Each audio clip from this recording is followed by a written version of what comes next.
বিশ্বের বিভিন্ন দেশের সঙ্গে বাণিজ্যিক সম্পর্কের ক্ষেত্রে বিভিন্ন হারে প্রেসিডেন্ট ডোনাল্ড ট্রাম্পের শুল্ক আরোপের সিদ্ধান্তকে অবৈধ বলে উল্লেখ করেছে মার্কিন সুপ্রিম কোর্ট।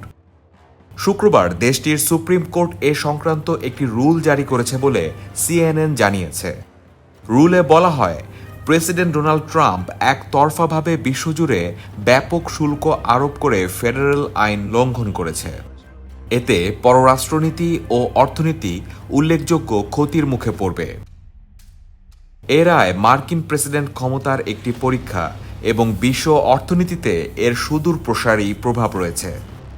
সুপ্রিম কোর্টের বিচারপতিরা বলছেন, প্রেসিডেন্ট ট্রাম্প আইন অনুযায়ী তার ক্ষমতার বাইরে গিয়ে শুল্ক আরোপ করেছেন। তবে দেশটির বাণিজ্যমন্ত্রী স্কট বেসেন্ট ও অন্যান্য প্রশাসনিক কর্মকর্তারা জানিয়েছেন, ট্রাম্পের আরোপ করা শুল্ক যতটা সম্ভব বহাল রাখার জন্য সরকারের পক্ষ থেকে আরও যুক্তি উপস্থাপন করা হবে। The golden age of America begins right now. Donald Trump দ্বিতীয়বার প্রেসিডেন্ট হিসেবে দায়িত্ব গ্রহণের পর বিভিন্ন দেশ থেকে আমদানি করা পণ্যের উপর উচ্চ কর আরোপ করেন। সব দেশের আমদানি পণ্যের উপর 10 থেকে 20% সর্বজনীন শুল্ক আরোপের পাশাপাশি চীনসহ বিভিন্ন দেশের উপর উচ্চ হারের শুল্ক আরোপ করেন ট্রাম্প। ডোনাল্ড ট্রাম্পের শুল্ক আরোপের সিদ্ধান্তের বিরুদ্ধে 3টি পৃথক মামলা দায়ের করা হয়েছিল।